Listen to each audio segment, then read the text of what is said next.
The thing is, I never thought of it as lying. My husband did drive me everywhere, and people at work already knew him as the man who waited outside. I counted the laughs before I counted what they cost him. Then one old college friend looked past my joke and recognized his face from a magazine cover. After that, nobody at the party knew where to look except at me. My name is Serena Vale. I was 38, and I was a senior corporate events director for a luxury hospitality group. I knew how to make important people feel more important, which is not the same as kindness, but it pays better. The thing is, I had built my life around rooms where everyone knew their place. That sounded harsh, only if you were not the one arranging the room. My office smelled like printer ink, cold coffee, and the white lilies I ordered for client rehearsals. I had a seating plan spread across my desk, with executives placed by rank, board influence, and who needed to be flattered before dessert. 2 chairs moved. 1 sponsor promoted. 1 assistant near the door. That was how status worked. People pretended it was natural after someone like me made it look natural. Bianca leaned against my door with her phone in her hand. She asked if my husband was picking me up again because rain was coming. I said Matteo was basically my after-hours driver when he was not pretending to be busy. Bianca laughed. Then she asked if my husband wore a little cap too. I laughed because the joke was already in the room, and correcting it would have made me look sentimental. I told myself Matteo liked being useful. Some men bought flowers. My husband showed love by waiting outside buildings with the engine running. Of course, that had once saved me. Years earlier, after a client pitch went badly, I had cried in his car with my shoes in my lap. Matteo had not asked for a speech. He had driven around the block until my face looked normal enough for the lobby cameras at our apartment. He gave me bottled water and the black umbrella I always forgot. I counted 3 things on my desk before I answered Bianca's next joke. Guest list, place cards, phone. Matteo texted that he was downstairs with the umbrella and water. I told Bianca my ride had arrived. When I got into the car, rain hit the roof in soft, quick taps. Matteo handed me the bottle first, then looked at me carefully. He asked when my jokes about him became easier than saying thank you. What he meant was small and sad. What I heard was a man asking me to make him visible in a life where visibility had cost me too much. I told him he was overthinking office humour. I said people at work joked about everyone. He nodded and drove home.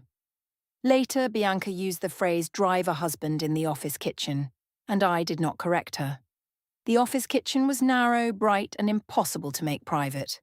People went there for coffee and left with information. I knew that better than anyone. Still, I liked the kitchen because the hierarchy softened there. People laughed faster near the microwave. Callum was making tea when Bianca repeated the joke. She said Serena's driver husband was probably parked outside already, waiting for orders. She said it in my rhythm, which should have warned me. Instead, it pleased me. The thing is, people copy you only when they think you have power. Callum asked if my husband would be on standby for the corporate party. He said it like he was joining safely, testing the edge before stepping on it. I said Matteo was good at waiting outside buildings. I said some men found their purpose if you gave them a clear curb and a time. Callum laughed. Too loud. Then he looked toward the door because Elaine from HR sometimes used that kitchen. Priya was standing by the coffee machine. She had been one of my old college friends, though we said old friend more than we acted like it. Back then, she had already known how to move through expensive rooms. I had learned by watching. Priya did not laugh right away. She asked if Matteo minded being talked about that way. Calm voice. No drama. I told myself she was doing that thing successful women did when they wanted to sound above the room. I said my husband did not mind practical truths.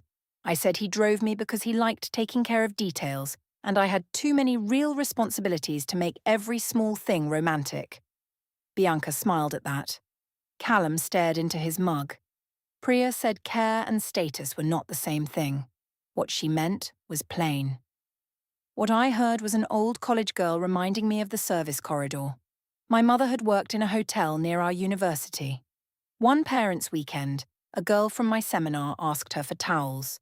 My mother smiled because she was at work, and I stood there in a blazer I could barely afford, pretending I did not know which room in me had just been crushed. After that, I learned the guest entrance. I learned perfume, posture, names on lists. I learned that people placed you before you spoke, and if you did not choose your place first, someone else chose for you. So I told Priya that she was making one harmless joke into a panel discussion. She did not answer. That became a pattern before I respected it. That night, Rafe had invited a few of us to his cocktail table at the hotel bar where the corporate party would be held later that week. He was an old college friend too, but a different kind. Rafe had money before taste, and taste before kindness. He sponsored 2 of our events each year and liked being treated as someone whose opinions had weight. I knew how to do that. Of course I did. He asked about the party arrivals. I described the guest flow, the valet timing, the way the senior partners would enter through the side lobby so they would not be trapped near junior staff. Rafe said I always knew where everyone belonged. That sentence fed the part of me that still stood beside my mother in a hotel hallway. Then Bianca mentioned Matteo. She said my husband was on driving duty again if the rain came. Rafe smiled and said some husbands were best when they stayed useful and quiet. I should have disliked him for saying it. I did not.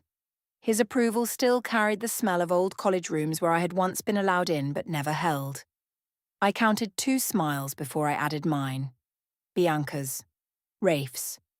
Priya heard it from the other end of the table. She looked at me, then at Rafe, then down at her glass. The next day, Matteo saw Callum's message preview on my phone while I was changing shoes by the door. Callum had written that my ride must be proud of the party schedule. He added a car emoji. Small, stupid, traceable. My husband looked at the screen for 1 second too long. He asked why my co-workers knew him through jokes before they had met him. That was his S2 voice, though I did not call it that then. Specific. Factual. One named incident. No raised tone. I said Callum had a childish sense of humour. I told Matteo I was protecting him from being studied by people who cared too much about status. I said he hated those rooms anyway. He took his coat from the hook and held it against his arm. He did not put it on. He said I was the one teaching them where to place him. The sentence irritated me because it sounded prepared. Matteo had a way of becoming precise after long silence, as if he had been building the words alone while I filled the house with easier noise. I told him he was making himself a victim because he disliked my work friends. He asked if I had ever considered bringing him into those rooms as my husband instead of a joke. I said he was not interested in those rooms. He said I had never tested that without laughing first. The next morning, Bianca told me Priya had gone quiet in the planning thread. Rafe sent a private message telling me not to let Priya make me apologetic. He said high-status women lost authority when they looked too impressed by their husbands. The thing is, Rafe sounded like the world I had trained myself to survive. Matteo sounded like home. Home does not always win against an old fear. Later that week, Priya saw a copy of Regional Business Review on Rafe's table. Matteo's face was on the cover, though she did not connect it to me yet. Founder profile. Transport technology. Quiet growth. I did not know she saw it. If I had known, maybe I would have prepared a cleaner lie. The rain began before sunset and turned the hotel entrance into a dark mirror. Every car slid under the valet awning with headlights shining across wet stone. Coats smelled like rain and wool. Staff kept towels near the doors. I had planned for all of it. The party was mine in every way that mattered. Guest list, lighting, arrival timing, sponsor placement. I had spent 2 weeks making sure nobody important had to feel lost for even 10 seconds. Matteo offered to drive me because my dress would wrinkle in a rideshare and the rain was heavy. He said it the way he said most useful things without asking for credit. My husband had a black umbrella on the passenger seat and a bottle of water in the cup holder. The thing is, I did say yes. I said yes because it was practical. I said yes because I wanted to arrive dry. I said yes because a man who offered help should not complain when help looked like service from the outside. He pulled under the hotel awning at 7:18 p.m.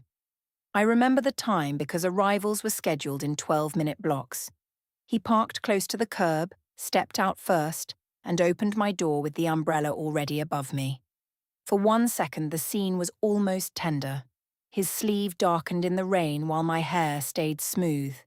He placed his hand near the doorframe so I would not hit my head. He did not touch my waist because he knew I disliked being adjusted in public. He had remembered everything. Then I saw them. Rafe stood near the entrance with Bianca, Priya, and Callum. Rafe lifted one hand. Bianca smiled wide. Callum leaned forward to see who was with me. Priya's eyes moved from my face to Matteo's hand on the umbrella. 3 hands raised. 4 faces turning. 1 black umbrella between the life I showed and the marriage I had edited. Rafe called out that this must finally be the famous husband. My mouth moved before the better version of me arrived.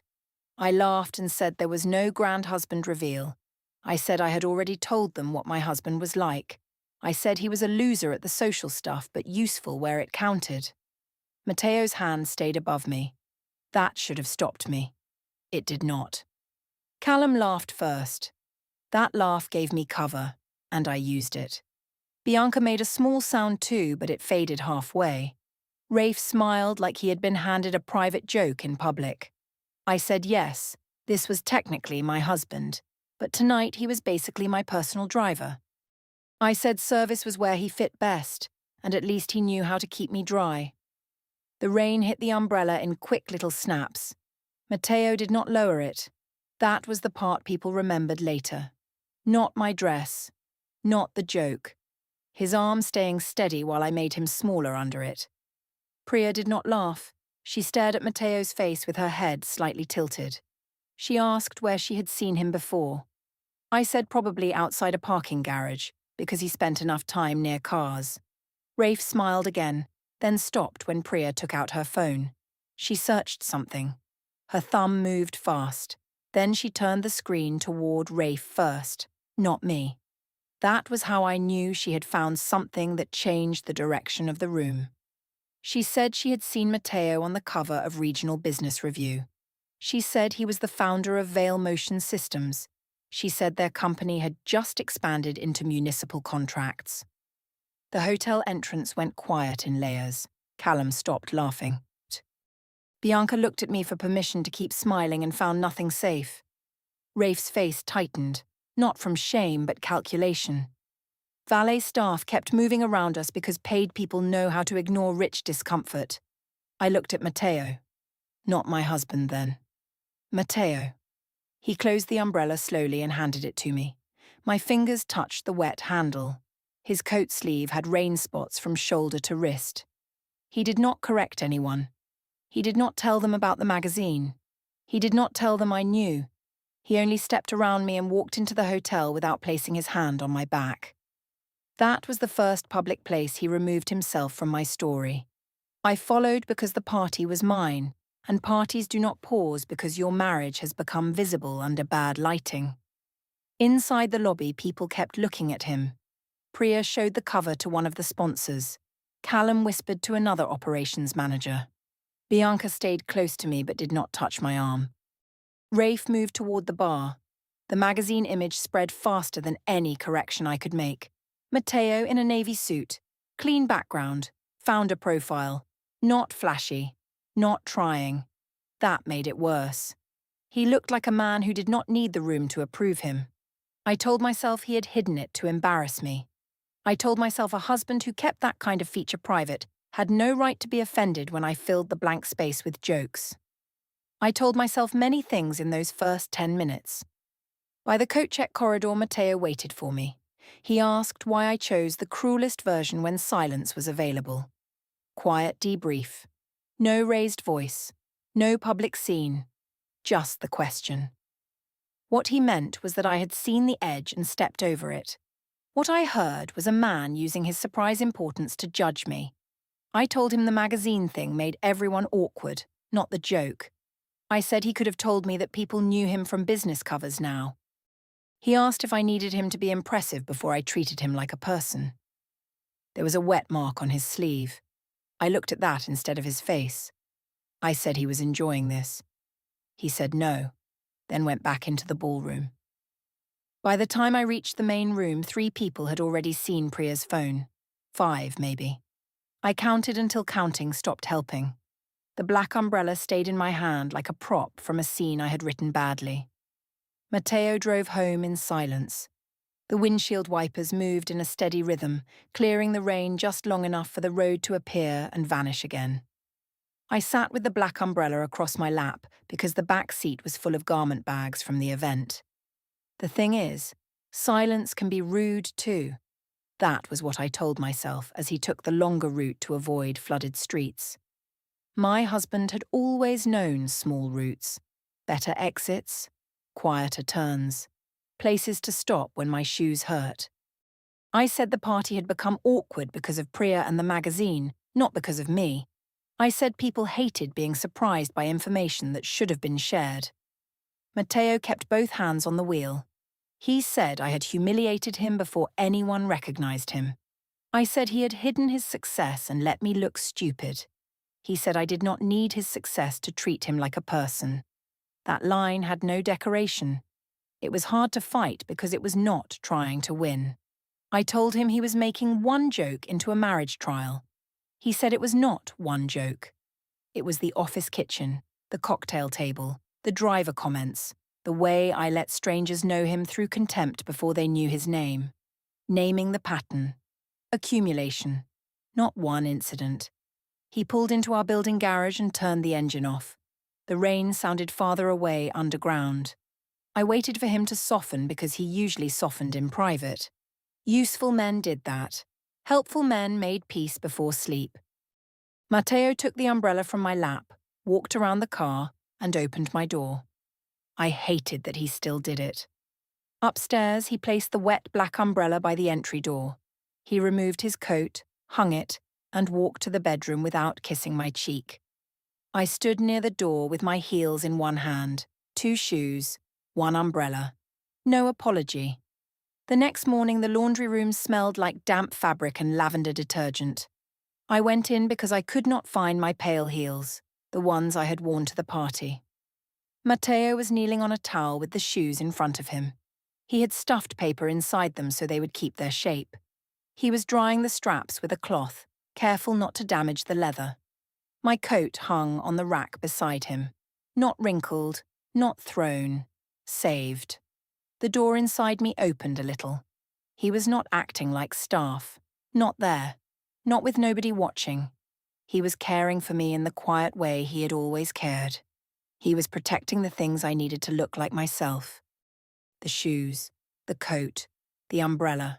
The woman who walked into rooms as if she had never been mistaken for someone who belonged near the service elevator. For a minute I could see it. Matteo had been speaking love in a language I had trained him to use, then punished him for sounding fluent. He looked up. No anger. That made it worse. I could have said thank you. I could have said his name without using it as a shield. I could have sat on the dryer and told him my mother's story without making it a weapon. Instead, I closed the door. I told myself helpful men choose service roles and then resent being named. I told myself he had let me build this version because it suited him when nobody knew the magazine existed. I asked why he was making such a performance with my shoes. His hand paused on the strap. He said he was not performing. He said that was the problem. I told him not to speak in riddles before coffee. Later that morning, Priya texted me one sentence.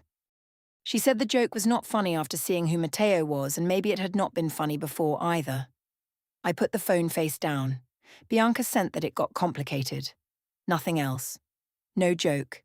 No little flame emoji. No private loyalty. Rafe told me not to put more comments in writing. He said people were sensitive when status got involved. He meant himself, not me. I did not admit that yet.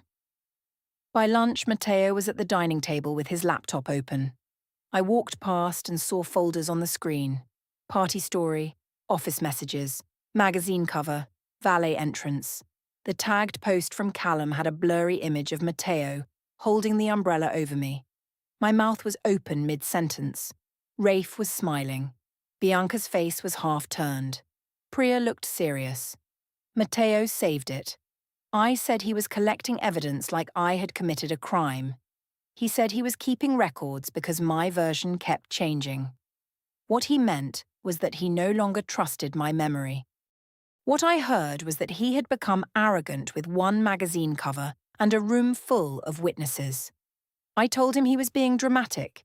He said drama was public. Records were quiet. After that, he moved differently. He was still polite.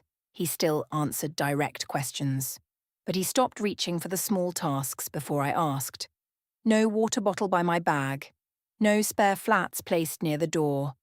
No automatic umbrella check before weather turned. My husband did not become cruel. He became unavailable in the exact spaces where I had once used his care as proof of my rank. That evening, Callum removed the tagged story. Maybe Priya told him. Maybe HR did. Maybe he simply got scared. It did not matter. Matteo had already saved it.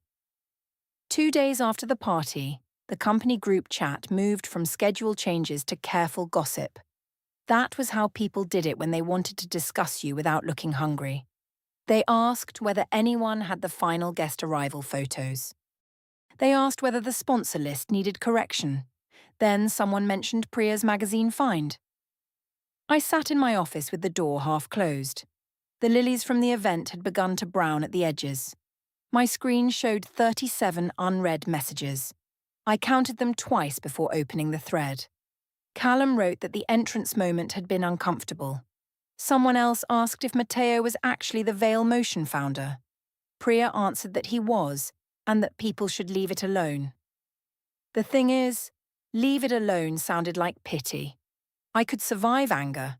I could survive gossip. Pity was service corridor air coming back through the vent. Rafe messaged me privately before I typed in the main thread.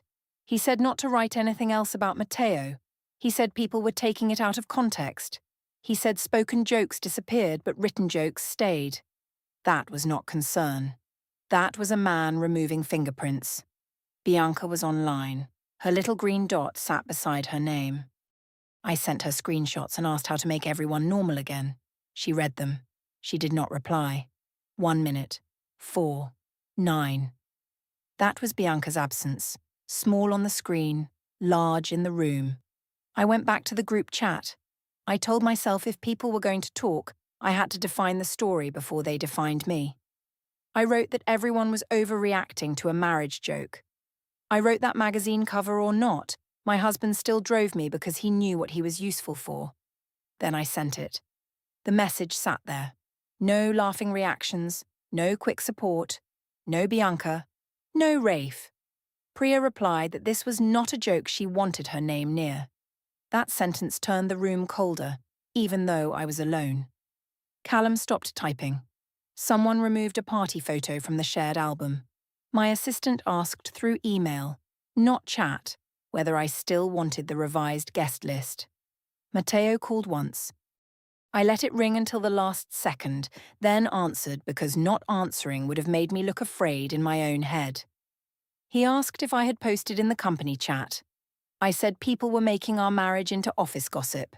He said I could stop making him smaller in rooms where he was not present, or we could stop pretending this was a marriage. Final and clean. One offer. No begging. What he meant was that he was giving me a last clear line. What I heard was a man using witnesses to force me into apology. I said he had let me become the face of our life for years while he hid behind quiet success, then expected me to magically know how important he was. There it was. The one true thing. Matteo did not answer right away. He could not fully deny it. He had hidden parts of himself. He had let me handle guests, families, plans, reputations. He had chosen quiet success while I performed for both of us in rooms that punished women for looking uncertain. For one breath, the accusation stood on its own feet. Then I used it to kick him. I said he did not get to be wounded because I believed the version of him he had allowed me to show. I said one magazine cover did not rewrite 4 years of being ordinary beside me. He said hiding success was not the same as asking to be degraded. I told him he was using business language to make a wife sound like a workplace problem. He said he would handle things properly. No official words. No threat. No volume. The silence after was worse than if he had ended the call. I could hear traffic on his side. He was not home. He was somewhere with air around him. I said he should remember who had made our life look polished. He said he remembered everything. Then he ended the call. The atmosphere in the office changed before anyone came in. That was the part I hated. People did not need facts when they had a tone to follow. My assistant knocked and asked whether I wanted her to cancel my afternoon check-in with Elaine. She did not meet my eyes. I told her no. Of course not. I said we were not children hiding from weather. She nodded and left. Rafe stopped answering messages that included the word driver. When I asked if he remembered making the useful and quiet comment, he replied that I might be mixing conversations because the party had been loud. He was a gender B in a suit, though I did not have that language. Parallel. Self-protective. Never as available as I expected. Bianca's red receipt stayed under my message until evening. At home, Matteo arrived at 8:04 p.m.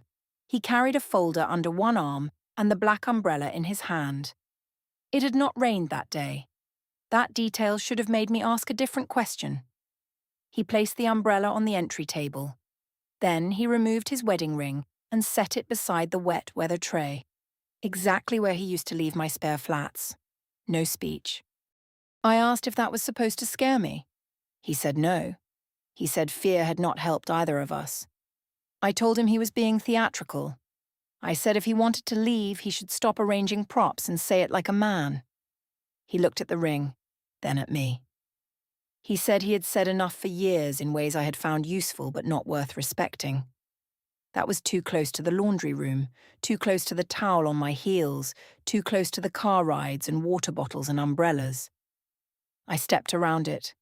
I said he would come back when he understood how ugly public separation looked for both of us.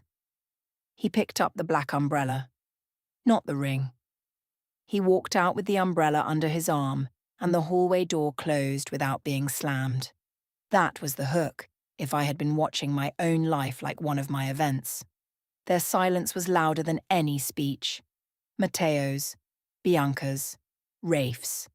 Even the group chat stopped moving. Elaine called me into the HR conference room the following Monday at 9:30 a.m. The room had glass walls with privacy film and a table too small for the number of chairs placed around it. I expected a warning about workplace gossip. I expected language I could manage. Matteo was there. Priya sat near the wall with a folder on her lap. Elaine was at the end of the table beside Jordan Miles, the outside investigator. Company counsel had a yellow notepad. Rafe's chair was empty. The thing is, empty chairs can speak. Elaine handed me a formal HR investigation notice, an outside investigator interview schedule, and an attorney preservation letter from Matteo's counsel. My first response was ordinary. I smoothed the top page with my palm because the corner had curled. Then I aligned it with the edge of the table. The recorded interview was scheduled for Friday. Elaine said the complaint involved workplace harassment tied to marital status, reputational harm, misuse of company communication channels, and the tagged corporate party post. The evidence list was not dramatic. Office kitchen jokes, group chat messages, Priya's statement, Callum's saved post, the hotel entrance incident. I said couples joked differently in private. Priya said the party entrance was not private. Jordan added that I had repeated the claim in a company chat after being asked to stop. Neutral voice. No cruelty. No comfort. Just the part I could not decorate. Matteo did not argue. He did not look like my husband asking to be understood. He looked like Matteo letting records speak because I had trained him to stop trusting my version of rooms. Rafe's statement had already been given. He said he thought I had exaggerated alone, and that he never encouraged the language. He exited before I did. Of course he did. Matteo moved into a rented apartment near his office, and the black umbrella disappeared from my hallway. I was suspended from client-facing events while the investigation ran. Priya blocked me socially, Callum stopped meeting my eyes, and Bianca became a calendar status instead of a friend. Rafe removed me from the next executive dinner list and told people he barely knew my marriage. The hospitality group reassigned my largest corporate account because visible judgment was part of the job I sold. I had believed calling Matteo my driver made me look above the service corridor I came from. It only showed everyone that I had learned the wrong lesson from being ashamed. I thought the umbrella proved he belonged beneath me. It proved he had been protecting me from rain while I taught people to laugh at him. The black umbrella is not by the door anymore. I arrived dry and he left with the only dignity still untouched.